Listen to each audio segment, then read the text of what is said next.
You know, I make cards like it's my full-time job, and yet there's one thing I fail at big time: sending them out. Every time someone celebrates a birthday and I don't have a card made for them, I feel super guilty. I mean, what excuse do I have? I have thousands of dollars worth of craft supplies. I have a craft corner of my own. I have a YouTube card making channel, and yet for the life of me, I can't send them out. What is wrong with me? For real. So why don't I send out my birthday cards? Well, a few words start popping into my head really easily. Things like lazy, unmotivated, a terrible friend for forgetting. But as I said in my last video, 2021 is going to be about being a little kinder to ourselves because it is needed. Should not stress you out. This should be your happy place, your crafting place. So it's time for a change, and there are a few things that I'm implementing for 2021 that might help you get on track for sending your birthday cards this year. So let's dust off your craft supplies, let's take out what you have for your birthday stash, and let's get going. So today I am collaborating with 3 of my friends, and we are here to bring you some birthday inspiration. Everyone is focusing on something a little different when it comes to the theme of birthdays. Now, not only am I going to be showing you how to make a wonderful set of birthday cards that are quick and easy to make, but I'm also going to be talking about some tips and tricks so that you never forget to send out a birthday card, so you can really make a fail-proof plan. In one afternoon, I was actually ready to send out my birthday cards until May of 2021. May. So I'm like 5 months ahead of the game. I've never been ahead of the game once in my life. So I grabbed a die out of my stash and I'm running it through my die cutting machine several times. So as many cards as you'd like to make today, run your die through the die cutting machine that many times. You don't have to use the exact same die as the one that I'm using. Now, this die here I've used on my channel before, so I have other inspiration with it. And when I was looking through my card stash, majority of the birthday cards that I had in my stash actually came from this die. So this has definitely got a lot of use out of it. And what's really funny is I hardly have any birthday supplies, but you know what?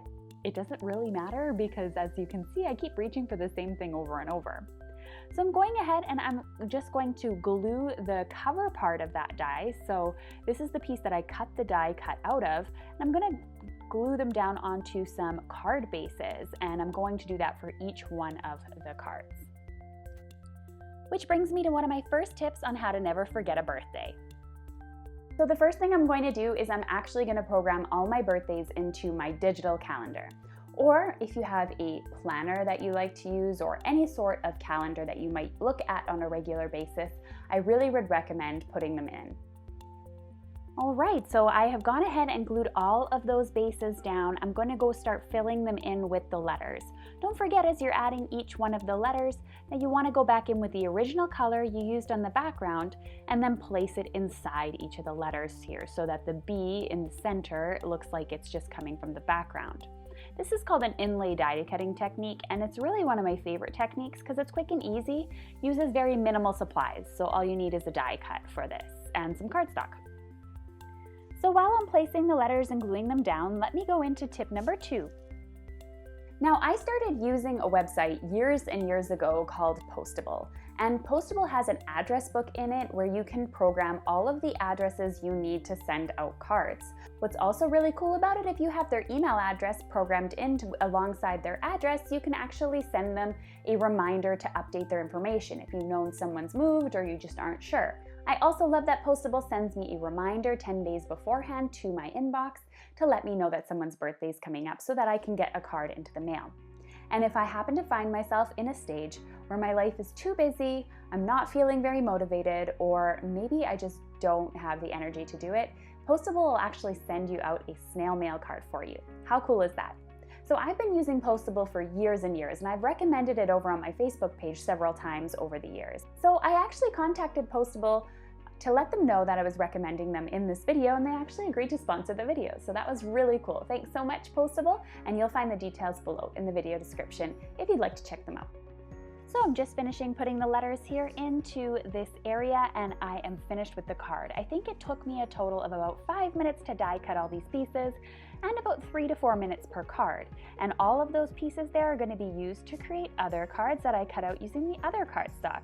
Because they came out of the same paper pack too, they all match and coordinate and all the colors really work well together. And I was able to create a super fun birthday set.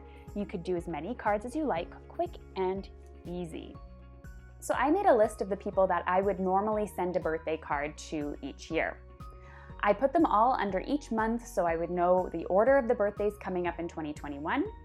And then you can go ahead and see how many cards of each type you need so that you can create them in advance if you like.